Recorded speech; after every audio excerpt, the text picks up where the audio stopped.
ಪರಪ್ಪನ ಅಗ್ರಹಾರ ಜೈಲಿನಲ್ಲಿ ಖೈದಿಗಳಿಗೆ ರಾಜಾತಿಥ್ಯ ಮುಂದುವರೆದಿದೆ. ರನ್ಯಾರಾವ್ ಪ್ರಿಯಕರ ತರುಣ್ ರಾಜ್ ಜೈಲಿನಲ್ಲಿ ಬಿಂದಾಸ್ ಲೈಫ್ ನಡೆಸಿದ್ದಾರೆ.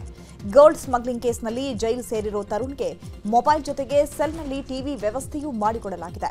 ಮತ್ತೊಂದು ಕಡೆ ವಿಕೃತಕಾಮಿ ಉಮೇಶ್ ರೆಡ್ಡಿಗೂ ರಾಜಾತಿಥ್ಯ ನೀಡಲಾಗ್ತಾ ಇದ್ದು, ರೆಡ್ಡಿ ಎರಡೆರಡು ಆಂಡ್ರಾಯ್ಡ್ ಮೊಬೈಲ್ ಅನ್ನ ಬಳಕೆ ಮಾಡ್ತಾ ಇದ್ದು, ಮೊಬೈಲ್ನಲ್ಲಿ ಮಾತನಾಡುವ ವಿಡಿಯೋಗಳು ವೈರಲ್ ಆಗಿವೆ.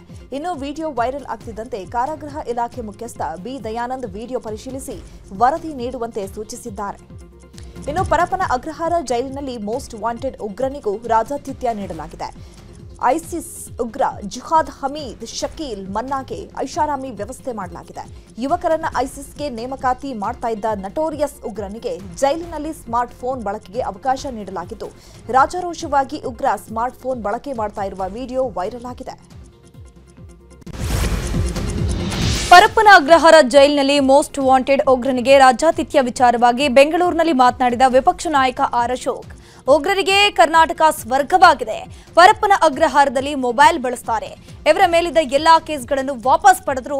ಈಗ ಜೈಲುಗಳಲ್ಲಿ ಕೂಡ ಫ್ರೀ ಮೊಬೈಲ್ ಬಳಕೆಗೆ ಅವಕಾಶ ಇದೆ ಅಂತ ಕಿಡಿಕಾರಿದ್ರು. ಸರ್ಕಾರ ಉಗ್ರರಲ್ಲ, ಅವ್ರಿಗೆ ಒಂಥರ ಸ್ವರ್ಗ ಆಗಿದೆ. ಇದು ಕರ್ನಾಟಕ ಉಗ್ರರಿಗೆ ಸ್ವರ್ಗ ಆಗಿದೆ. ಇವ್ರ ಸರ್ಕಾರ ಇದ್ದಾಗ ಅವ್ರ ಮೇಲಿದ್ದಂತ ಕೇಸ್ಗಳೆಲ್ಲ ವಾಪಸ್ ತೆಗೆದ್ರು.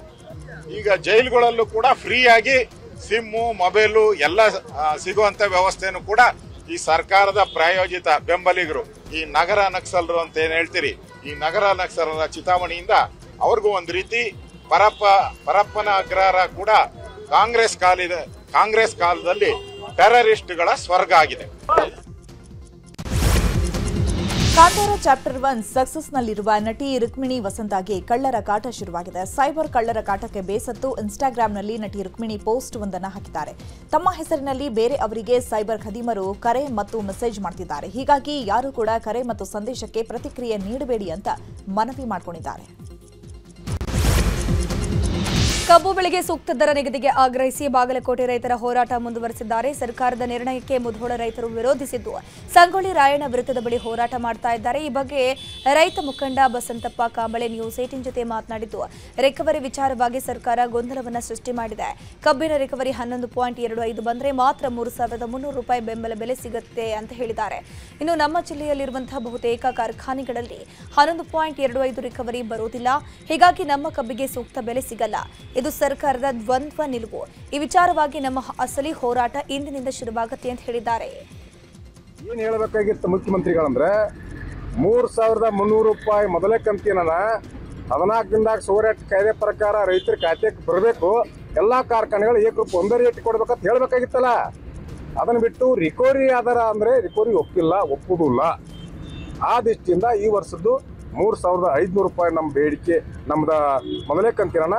ಆ ದೃಷ್ಟಿಯಿಂದ ಇದು ಹೋರಾಟ ಮುಂದುವರೆದೈತಿ. ರೈತರನ್ನ ಕನ್ಫ್ಯೂಸ್ ಮಾಡ್ತಾರೆ ಈ ಕಾರ್ಖಾನೆ ಮಾಲೀಕರು, ಸರ್ಕಾರಗಳು ಕೂಡ. ಈ ಸರ್ಕಾರ ಯಾವಾಗಾದ್ರೂ ಕಾಂಗ್ರೆಸ್ ಆಗಲಿ ಬಿಜೆಪಿ ಆಗಲಿ ಈ ಕಾರ್ಖಾನೆ ಪರವಾಗಿ ಕೆಲಸ ಮಾಡ್ತಾರೆ ಹೊರತು ರೈತರ ಪರವಾಗಿ ಕೆಲಸ ಮಾಡಿಲ್ಲ. ಏನ್ ಹೇಳಬೇಕು?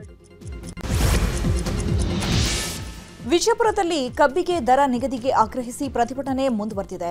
ನಗರದ ಗಗನ್ ಮಹಲ್ ಬಳಿ ಸತ್ಯಾಗ್ರಹ ನಡೀತಾ ಇದ್ದು, ಪ್ರತಿಭಟನಾ ನಿರತ ಹೋರಾಟಗಾರರಿಗೆ ಮಹಿಳೆಯರು ರೊಟ್ಟಿ ತಂದುಕೊಟ್ಟಿದ್ದಾರೆ. ಹೋರಾಟದ ಸ್ಥಳಕ್ಕೆ ಮೂಟೆಗಟ್ಟಲೆ ರೊಟ್ಟಿಯನ್ನು ತಂದುಕೊಟ್ಟಿದ್ದಾರೆ. ಅಷ್ಟೇ ಅಲ್ಲದೆ ರೈತರ ಪ್ರತಿಭಟನೆಯಲ್ಲಿ ಮಹಿಳೆಯರೂ ಭಾಗಿಯಾಗಿ ತಮ್ಮ ಬೆಂಬಲವನ್ನು ಸೂಚಿಸಿದ್ದಾರೆ.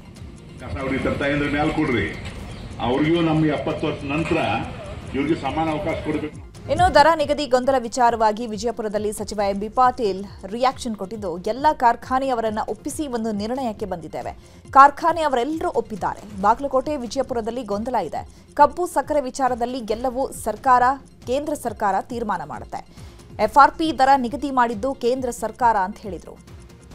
ನಿನ್ನೆ ನಮ್ಮ ಮುಖ್ಯಮಂತ್ರಿಗಳಂತ ಸಿದ್ದರಾಮಯ್ಯವರ ನೇತೃತ್ವದಲ್ಲಿ ಏನು ಕಬ್ಬು ಬೆಳೆಗಾರರ ಹೋರಾಟ ಇತ್ತು, ಅವರು ಹೋರಾಟಕ್ಕೆ ಸ್ಪಂದನೆ ಮಾಡಿ ಇವತ್ತು ಒಂದು ನಿರ್ಣಯನ ಎಲ್ಲ ಸಕ್ಕರೆ ಕಾರ್ಖಾನೆಗಳನ್ನ ಜೊತೆ ಚರ್ಚೆ ಮಾಡಿ ಅವ್ರಿಗೆ ಒಪ್ಪಿಸಿ ಒಂದು ನಿರ್ಣಯಕ್ಕೆ ಬಂದಿದೆ. ಆ ನಿರ್ಣಯನ ಒಂದು ದಿವಸ ಎಲ್ಲರೂ ಕೂಡ ಒಪ್ಪಿದ್ದಾರೆ. ವಿಜಯಪುರ ಮತ್ತು ಬಾಗಲಕೋಟೆನಲ್ಲಿ ಸ್ವಲ್ಪ ಗೊಂದಲ ಇದೆ. ಇದು ಕಬ್ಬು ಏನು ವಿಚಾರದಲ್ಲಿ ಎಲ್ಲವೂ ಕೇಂದ್ರ ಸರ್ಕಾರದ್ದು. FRP ನಿಗದಿಪಡಿಸೋರು ಯಾರು? ಕೇಂದ್ರ ಸರ್ಕಾರ. ವಿಜಯಪುರ ಮತ್ತು ಬಾಗಲಕೋಟೆಯಲ್ಲಿ ರೈತರ ಹೋರಾಟ ಮುಂದುವರೆದಿದೆ. ಈ ಬಗ್ಗೆ ಗೊರ್ಲಾಪುರದಲ್ಲಿ ನ್ಯೂಸ್ 18 ಜೊತೆ ರೈತ ಸಂಘದ ಅಧ್ಯಕ್ಷ ಚೂನಪ್ಪ ಪೂಜಾರಿ ಮಾತನಾಡಿದ್ದು, ವಿಜಯಪುರ ಬಾಗಲಕೋಟೆ ರೈತರಿಗೆ ಅನ್ಯಾಯವಾಗೋಕೆ ನಾವು ಬಿಡುವುದಿಲ್ಲ. 2 ಜಿಲ್ಲೆಯ ರೈತರಿಗೂ 3,300 ರೂಪಾಯಿ ದರ ನೀಡಲೇಬೇಕು.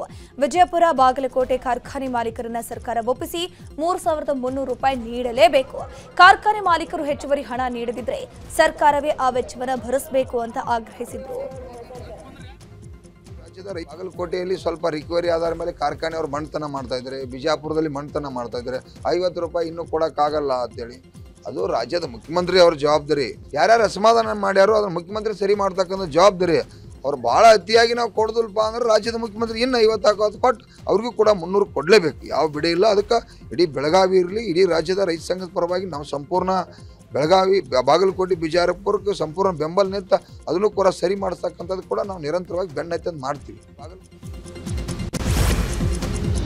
ಸರ್ಕಾರ ಕಬ್ಬಿನ ಬೆಲೆ ನಿಗದಿ ಹಿನ್ನೆಲೆ ಬೆಳಗಾವಿಗೆ ಆಗಮಿಸಿದ ಸಚಿವ ಶಿವಾನಂದ ಪಾಟೀಲ್ ಕೆಲ ಹೊತ್ತಲ್ಲೇ ಗಿರ್ಲಾಪುರ ಕ್ರಾಸ್ಗೆ ಭೇಟಿ ನೀಡಲಿದ್ದಾರೆ.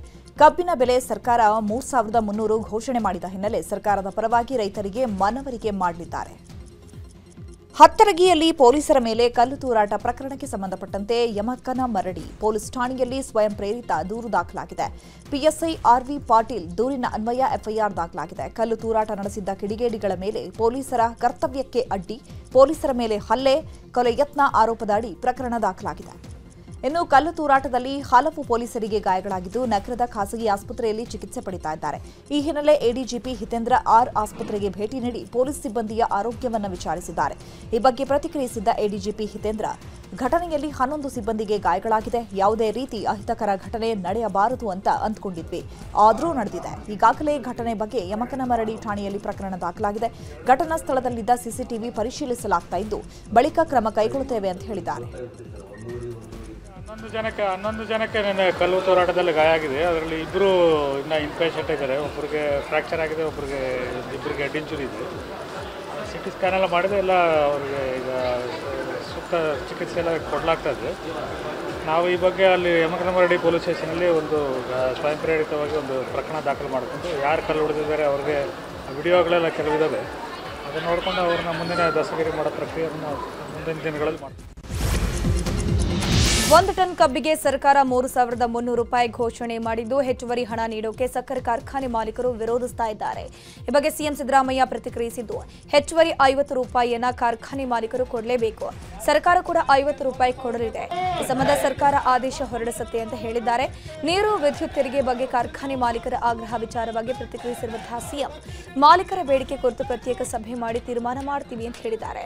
ಇನ್ನು ಇದೇ ವಿಚಾರದ ಬಗ್ಗೆ ಸಚಿವ ಚಲುವರಾಯಸ್ವಾಮಿ ಕೂಡ ಪ್ರತಿಕ್ರಿಯಿಸಿದ್ದು, ಕಬ್ಬು ಬೆಳೆಗಾರರ ಸಮಸ್ಯೆ ಬಗ್ಗೆ ನಿನ್ನೆ ತೀರ್ಮಾನ ಆಗಿದೆ ಅಂತಂದ್ರು.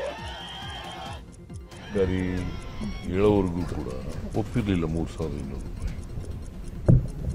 ಜಿಲ್ಲಾಧಿಕಾರಿ ಬಂದು ಹೇಳಿದ ಮೇಲೆ ಒಪ್ಕೊಂಡ್ರು. ನಾನು ಬಹಳ ಸ್ಪಷ್ಟವಾಗಿ ಹೇಳಿದ್ದೀನಿ, 50 ರೂಪಾಯಿನ ಫ್ಯಾಕ್ಟ್ರಿಯವ್ರು ಕೊಡಬೇಕು. ಸರ್ಕಾರ 50 ರೂಪಾಯಿ ಕೊಡ್ತದೆ. DC ಏನು ಹೇಳಿದ್ದಾನೆ, 10.25ಕ್ಕೆ 3,100 ರೂಪಾಯಿ ಪ್ಲಸ್ 100 ರೂಪಾಯಿ. ಈಗ ನಾವು ನಿನ್ನೆ ತೀರ್ಮಾನ ಮಾಡಿರೋದು 100 ರೂಪಾಯಿ ಮೇಲೆ. ಕಬ್ಬು ಬೆಳೆಗಾರದು ನಿನ್ನೆ ತೀರ್ಮಾನ ಆಗಿದೆ. 1 ನಿಮಿಷ ಇಲ್ಲ ನಿನ್ನೆಲೇ ಅವ್ರು ಕ್ಲೋಸ್ ಮಾಡಿದರೆ ಸ್ವಲ್ಪ ಇರ್ಬೋದೇನೋ.